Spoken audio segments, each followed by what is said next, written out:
Welcome to What the Friday, your weekly fix of the weird, the wild and the downright daft. If it makes you go what the f*** or laugh when you're supposed to be working, you're in the right place. Let's get stuck in. A babysitter finds a man hiding under the kid's bed in Kansas. So, get this. There's a babysitter in Kansas, right? Just doing a thing, looking after the ankle biters, when one of the kids goes, "Oi, there's a monster under my bed." Now, if that was me, I'd probably roll my eyes and be like, "Yeah, right, love, and I'm the bloody Queen of England." But nah, this legend actually checks under the bed. And guess what? There's a proper bloke hiding there. Not a spider, not a sock from last Christmas, an actual grown man just crouched under the bed like it's a secret hideout or something. I mean, who does that? Who thinks, yeah, the best spot to hide is under a kid's bed? No one will find me here. So, the babysitter tries to deal with it, probably thinking, right mate, you're not supposed to be here, and had a bit of a scuffle. One of the kids gets knocked over, but don't worry, no one's badly hurt, but still, that's a proper nightmare scenario, especially if you're a babysitter and they're not even your kids. It turns out that this geezer, whose name is Martin Villalobos Jr., if you wanted the full name, used to live there but had a restraining order telling him to stay well clear. Did he listen? No, of course not. He's out here playing hide and seek with the fucking law like it's some daft game. The cops show up, but our under the bed dickhead had already done a runner. They catch him the next day after a bit of a chase. The poor bloke's racked up more charges than a contactless card on fucking payday. Burglary, kidnapping, child endangerment, the lot. His bail? £500,000. That's absolutely mental. Honestly, if this happened in the UK, everyone would be moaning about some fucking rubbish on Facebook or blaming the neighbour's noisy dog, but in Kansas it's a proper what the fuck moment. So yeah, lesson learned. If a kid says there's a monster under the bed, maybe don't just laugh it off. And if you find some random bloke down there, maybe don't try and sort it yourself. Call the police, yeah? Anyway, that's enough Kansas madness. What's the weirdest thing you've ever found lurking under your bed? I swear that one of the only things I've ever found is a spider the size of a small biscuit and maybe a Lego piece when I was younger. Proper nightmare fuel. Next up we have Valerie the sausage dog surviving 529 days lost in the wild. Alright, you're not going to believe me on this one. There's this little sausage dog named Valerie who went full Bear Grylls out in the Aussie bush. I'm talking 529 days lost on Kangaroo Island, which, by the way, is basically Australia's answer to let's see how many things can try and eat me before breakfast. Valerie's on holiday with the humans, right?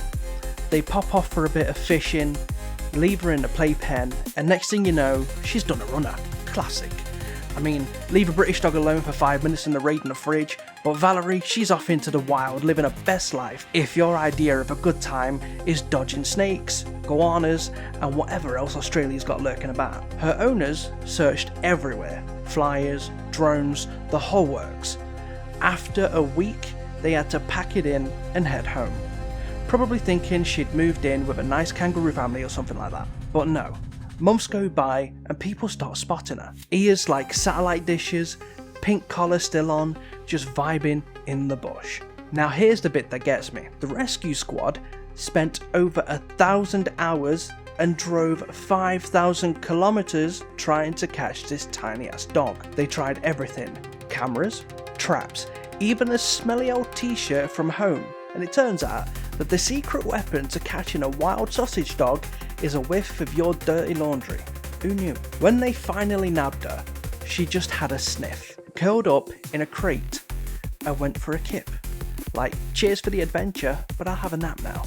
Honestly, if this happened in the UK, people would be saying, oh, she's probably just hiding in the next door's shed nicking the cat food, or blaming the postie for leaving the gate open. But in Australia, Valerie's out here starring in her own episode of I'm a Celebrity, Get Me Out of Here, and fucking winning. So next time your dog legs it down the park, just remember, you might think they're soft, but deep down, they're absolute grafters.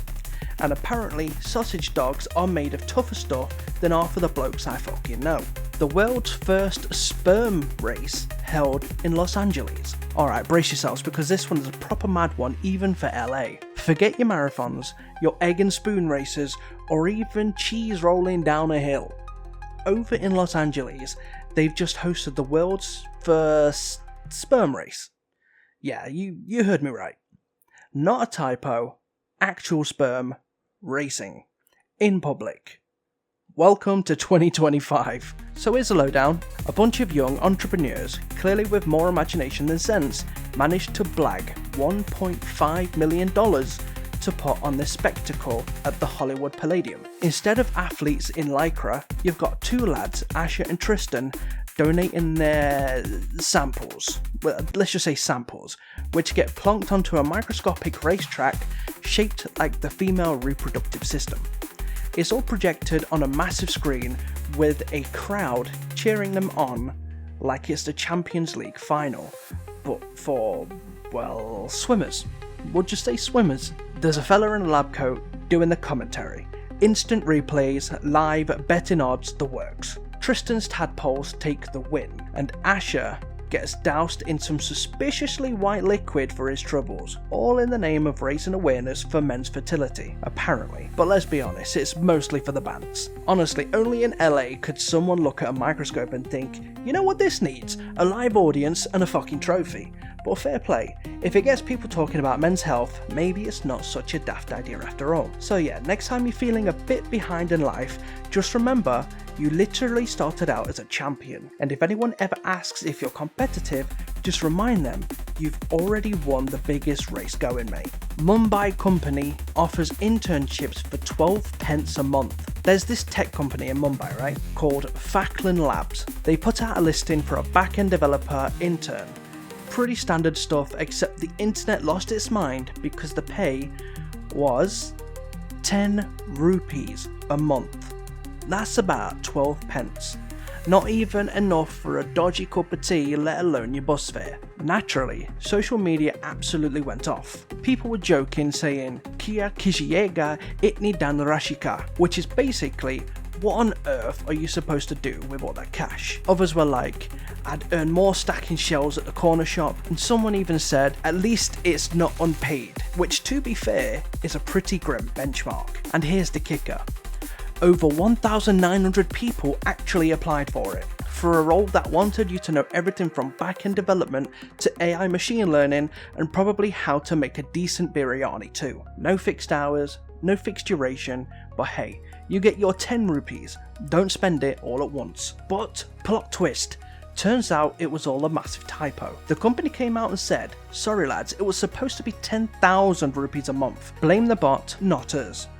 Apparently the job site software glitched and dropped a few zeros, which, let's be honest, is about as reassuring as a bank saying your mortgage payment was a clerical error. Still, the whole thing kicked off a proper debate about dodgy listings and how easy it is for companies to take the mick or just mess up entirely when posted online. It goes to show, always read the small print, and maybe double check your decimal points before you hit apply. So next time you see a job offer in peanuts, just remember, sometimes it really is too ridiculous to be true. And if you ever feel undervalued at work, at least you're not getting paid in loose change and a pat on the back. And the last one for today, we have Klarna. The Swedish company begs fired workers to return after the AI flop. Here's a proper modern workplace saga for you. Klarna, the Swedish buy now pay later lot, thought they'd cracked it by swapping out hundreds of staff for AI. Back in 2022, they gave about 700 people the boot, all in the name of efficiency and saving a few quid, and started bragging that their shiny new AI could do everything from customer service to translations and even a bit of art. Fast forward and surprise, surprise, it's all gone a bit pear-shaped. Turns out customers weren't exactly chuffed with being fobbed off by a chatbot when their payments went sideways. The CEO, who once claimed AI can already do all the jobs that we as humans do, is now eating his words and admitting they focus so much on saving money they forgot about, actually helping people. The service quality tanked, complaints piled up, and Klarna's brand took a proper kicking. So what's their big fix? They're now practically on their knees asking some of the sacked workers to come back, especially for customer service. They're rolling out a new gig style called Remote Work Scheme, hoping to tempt back real humans to deal with real problems, because apparently robots just aren't up for a good old moan from customers. The moral of the story is if you're going to replace your staff with robots, maybe keep a few humans on speed dial, because when the bots start making a dog's dinner of things, you'll be begging Sandra from accounts to come back and sort it out, preferably before your customers start to riot. That's enough madness for 1 week. Go on, get on with your life before it gets any weirder. I'll catch you next Friday for more What the Friday moments. Don't do anything too daft, or if you do, you can, but don't blame me. Thank you for watching, see you in the next one. Bye for now.